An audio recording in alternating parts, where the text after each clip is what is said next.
Fundos imobiliários base 10, a salvação do pequeno investidor ou cilada? Por que criaram esses fundos e o que aconteceu com aquele fundo que era base 100 e resolveu virar base 10? Será que as coisas melhoraram para esse fundo? Faz sentido você encher a sua carteira de fundo imobiliário base 10 simplesmente porque ele é baratinho, base 10? Vamos entender o que é o fundo base 10, por que um fundo imobiliário resolve abandonar a base 100 e virar a base 10. Aí eu vou pegar 3 casos específicos que fizeram isso, vamos ver se ele colheu os tais benefícios de virar a base 10. E aí eu vou te dar a minha opinião, se eu acho que tem tanta diferença assim você focar num fundo base 10 em detrimento de escolhas de fundos base 100. Primeiro, o que é essa base 10? O que é essa base 100? A base nada mais é do que o valor pelo qual o fundo é lançado ao mercado, e ele sempre é lançado ali a sua cota patrimonial, né? Então pense como o valor base da patrimonial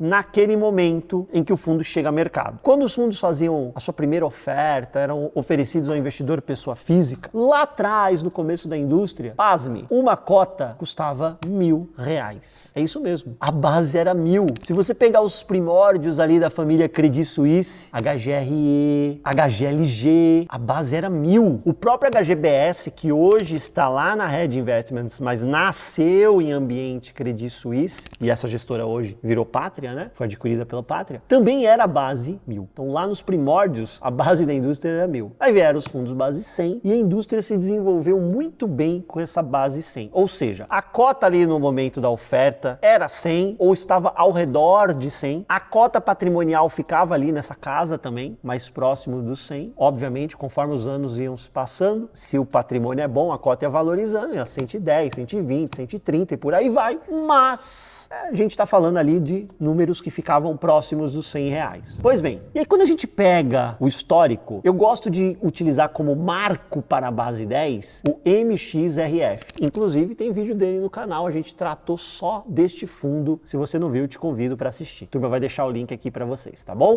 Vamos lá, o MXRF, que é um fundo de papel, gestão XP, ele chegou no mercado fundo base 10. E a ideia de ser base 10 qual era? Olha, a minha cota custa ali R$10 ou muito próximo disso. Eu sou super acessível, gente. Se você tem R$10 aí sobrando, você não tem mais desculpa para não investir em fundo imobiliário. Você não precisa juntar R$100, 110, 120 ou ter 90 para comprar uma cota. Com R$10 você vira cotista de fundo imobiliário e no mês seguinte já está recebendo os seus rendimentos, os famosos dividendos isentos de imposto de renda para pessoa física. Olha que beleza. Marketing maravilhoso, né? E ele nadou de braçada sozinho isso daí. Não obstante, se tornou um fundo com o maior número de cotistas da bolsa. Um fundo de papel que para muitos investidores é até mais difícil de compreender do que um fundo de tijolo, porque o fundo de tijolo você faz sempre aquela comparação com o apartamento que você aluga. Aluga o apartamento, recebe aluguel. O fundo de tijolo é isso, tem um monte de imóvel lá dentro, ele aluga e eu recebo aluguel. O fundo de papel é diferente a dinâmica. E ainda assim se tornou um fundo com o maior número de cotistas na bolsa e assim, é de lavada na frente do segundo colocado. Porque a turma começou a brincar que ele era um fundo FII do troco. Sobrou um troquinho de R$10, R$20 aqui, cota do MXRF. Recebi os meus primeiros dividendos quando eu tô ali no meu comecinho de jornada. Terminou o mês, quanto eu recebi de dividendo? R$30. Poxa, não dava para comprar uma cota de um HGLG, de um HGRE, de um fundo da Kinea. Não dava. Mas dava para comprar a cota do MXRF. Aí a turma lá estacionava em cota do MXRF. Não estou dizendo que isso é certo ou errado, estou apenas relatando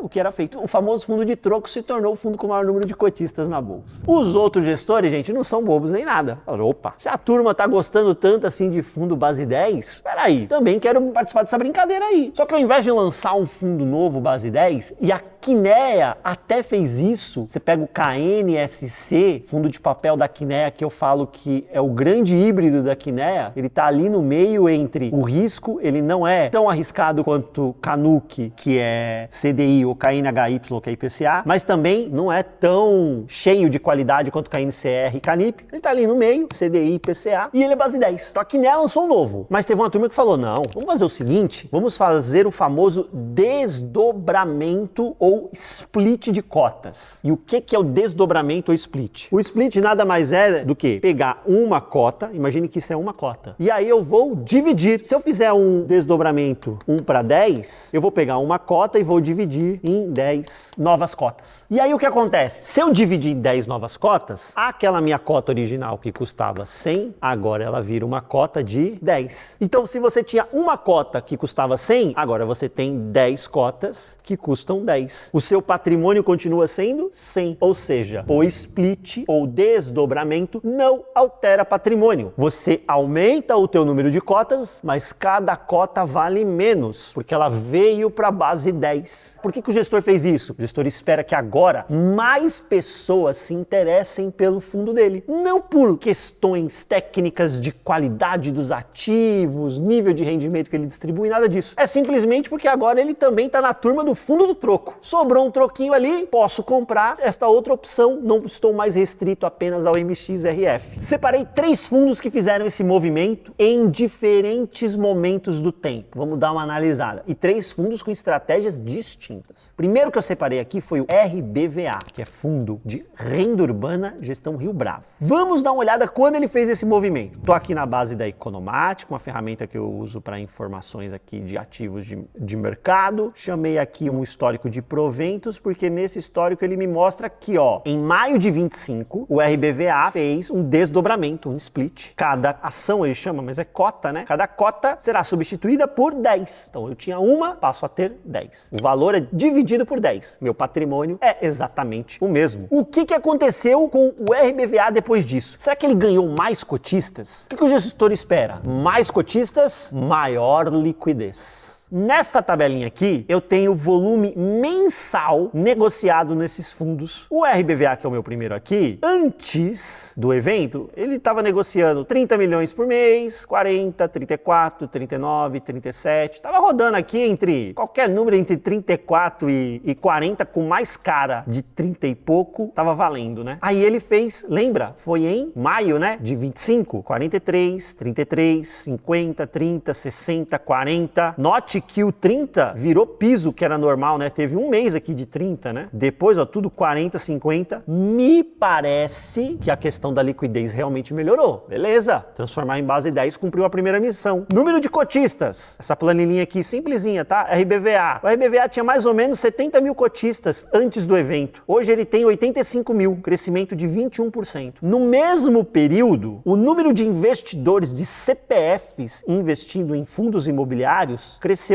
3% só. Ou seja, a base de cotistas do RBVA cresceu numa velocidade maior do que o crescimento da indústria, novas pessoas chegando ao mercado. Me parece que transformar em base 10, no caso do RBVA, trouxe mais liquidez, trouxe mais cotistas. Então, este objetivo para o gestor foi atendido? Foi. Vamos dar uma olhadinha, outro caso. CPTS. O CPTS, que é um multi-estratégia, gestão capitânia, ele também assumiu o mesmo movimento. Quando é que ele fez o seu split ou desdobramento? Vamos dar uma olhadinha. Esse já faz mais tempo. Olha lá, ó. Setembro de 23, também foi 1:10. Tinha uma cota do CPTS, passou a ter 10, só que o valor foi dividido por 10. Então, seu patrimônio ficou o mesmo no evento. O que aconteceu com o volume? Setembro de 23. Vamos dar uma olhadinha aqui. Antes disso, ele vinha com quanto? Ó, por mês, 100 milhões, 120, 120, 130. Aí, em setembro, no mês do evento, 290, já saltou. E ele saiu daquela fasezinha dos 120 ali que ele estava fazendo e ó, 157, 140, teve um mêsinho aqui de 116 mais fraquinho, 157, 150, 170, 200. Os números me deixam muito claro que ele ganhou liquidez. E cotista, ele tinha 232 mil, agora tem 354, crescimento de 53%. Na mesma janela de mercado, o número de CPFs investidos em FIIs cresceu 20%, ou seja, foi um crescimento mais do que o dobro do crescimento do mercado. Transformar um fundo em base 10 gerou mais cotistas, crescimento acelerado em relação ao mercado e gerou mais liquidez para o CPTS. Transformar por base 10 explica por si só, outras coisas podem ter afetado, mas esta coincidência de data que eu mostrei nos números para vocês me parece uma evidência clara de que quando a cota fica num valor base mais baixo, fica mais atrativa para um número maior de investidores, pensando simplesmente no tamanho do ticket que a pessoa vai investir. A gente não está julgando se o fundo está barato barato ou não. Terceiro caso, Ford 11. Agora é um fundo de papel. Olha só, a gente pegou um de tijolo, um multi-estratégia, agora pegamos um de papel. Bem diverso, tá? Ford 11, fundo de papel, gestão Polo. E esse tem uma liquidez naturalmente mais fraquinha. Será que transformá-lo em base 10 melhorou isso daí? Vamos ver. Primeiro, volume. Quando ele fez? Abril de 2024, um base 10 novamente. Vamos dar uma olhadinha. Abril de 24, foi mais ou menos aqui. Então, ó, ele vinha negociando quanto? 10, 10, 11, aí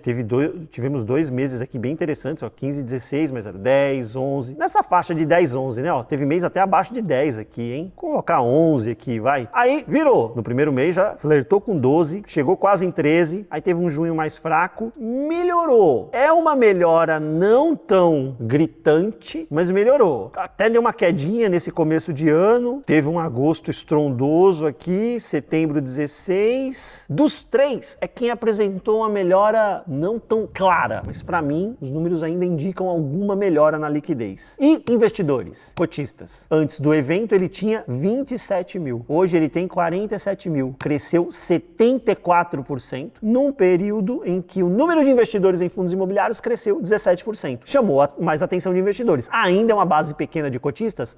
Saiu de 27 para 47 mil, então ele está longe de onde estava, por exemplo, o RBVA antes de virar um base 10. Muito distante do CPTS, mas melhorou. Então lembra, ele tinha uma liquidez já bem limitada, número baixo de cotistas, transformá-lo em base 10 já deu um primeiro salto, deu uma melhoradinha. Para o gestor, gente, me parece muito claro. Transformar o fundo em base 10 melhora a métrica de liquidez e aumenta a tua base de cotistas. Você fica com o teu passivo, né, os teus clientes cotistas do teu fundo mais pulverizado, mais diversificado. Agora, e para o investidor, será que isso traz alguma vantagem? Só o fato de estar mais líquido me parece uma vantagem. É melhor você estar em ativos mais líquidos. Ativos mais líquidos tendem a estar melhor precificados pelo mercado. Eu não afirmei, eles são melhor precificados pelo mercado. Às vezes, você tem um monte de gente operando o mesmo ativo, só que a turma está precificando de forma errada. Mas, na média, os ativos com maior liquidez são melhores precificados. Isso é positivo. Agora eu chamo a atenção para a questão do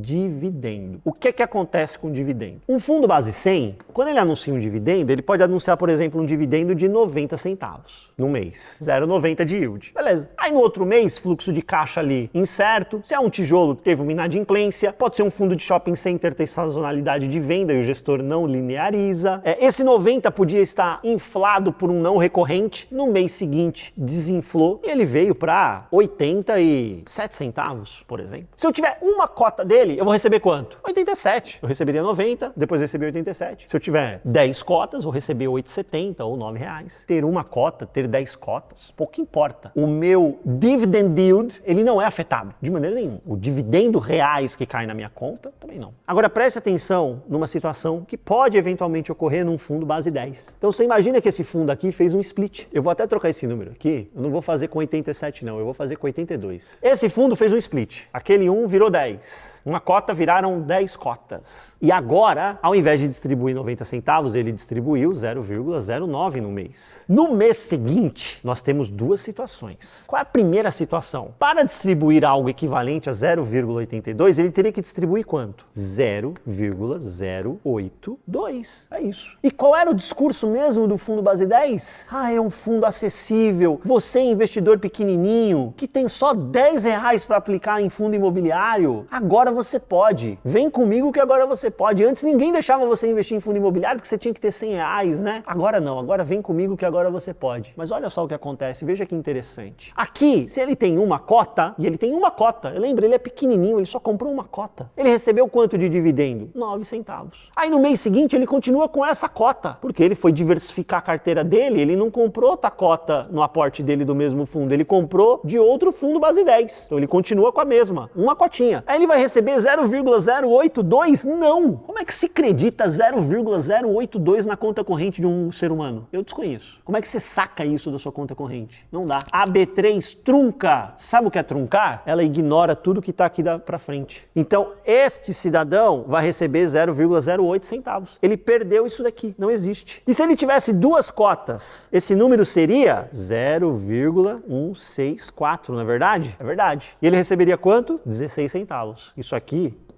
Não existe. E se ele tivesse 3 cotas? 0,236, não é isso? Se eu não fugir da aula de matemática, é isso. Ah, vai arredondar, Ricardo, vai receber 24 centavos. É lógico que não. Não existe dinheiro a mais. A B3 trunca, ela ignora o que tem aqui na frente. Ah, ele tem 4 cotas. 0, aqui vai dar agora quanto? 8. Oh, aqui, desculpa, gente. Fugi da matemática, tá vendo? Ninguém me corrige. 0,24. Agora aqui, 32,8. Ah, agora arredondou, né, Ricardo? Vai receber 33 centavos. Não, não vai. Vai receber 32. Trunca. Não é respeitado em 100% dos casos a isonomia na distribuição de renda. Sabe o pequenininho que foi abraçado pela base 10? Vem aqui, ele recebe um yield menor. É isso que acontece. Para isso não acontecer, o que é que o gestor tem que fazer? Quer saber? Não vou incorrer nesse terceiro número aí depois da vírgula não, porque, quer saber? Vamos distribuir 0,08 mesmo e segue o baile. Bom, ele pode fazer isso. Qual é o probleminha que aconteceu aqui? A minha distribuição, se ele adota esse negócio de, não quero nem saber, não existe nada depois do segundo número da vírgula. Ou eu distribuo 9 centavos, ou eu distribuo 10 centavos, ou eu distribuo 8 centavos. Não tem nada no meio do caminho. Se ele adota essa estratégia, ele joga mais volatilidade no dividendo. Porque aqui, quando o gestor quis diminuir, ele trouxe de 90 para 82 centavos. Quanto foi essa queda do dividendo? Vamos lá. De 90 para 82 centavos, o meu dividendo foi reduzido em quase 9%.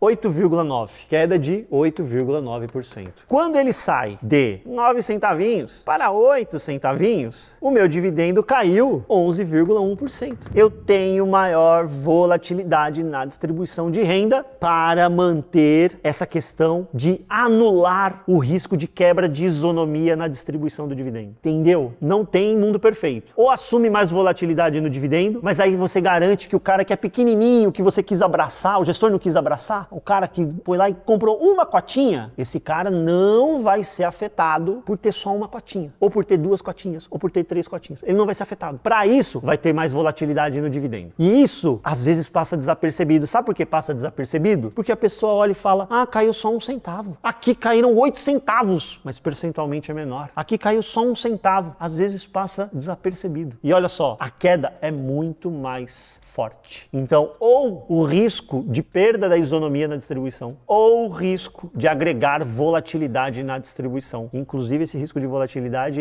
para mim, ele já está dado. A gente vê isso acontecer com os fundos base 10. Só que as pessoas não percebem porque, foi 1 centavinho. Não, não foi 1 centavinho. Foi mais de 10% de queda na renda, certo? Este é o ponto de atenção que eu coloco. Aqui eu trago para reflexão. E, fora isso, a hora que você vai construir a sua carteira, eu já vi investidores, tem lá o meu perfil no Instagram, ricardo.fiz, eu abro caixinha de perguntas, as pessoas mandam perguntas, elas falam, Ricardo, o que você acha dessa carteira toda base 10? Eu falo, mas espera aí, vamos lá. Por que a carteira tem que ser base 10? Simplesmente para você pegar uma notinha de R$100 e comprar 10 FIIs? Mas será que você fez a melhor alocação possível com esses R$100? Você tem a condição de aportar R$100 todo mês? Então por que ao invés de comprar 10 FIIs base 10 num mês e no outro mês comprar mais 10 cotas destes mesmos FIIs, uma cota de cada um, lógico, depois mais uma cota de cada um no mês seguinte? Porque em cada mês você não compra um FII diferente base 100 se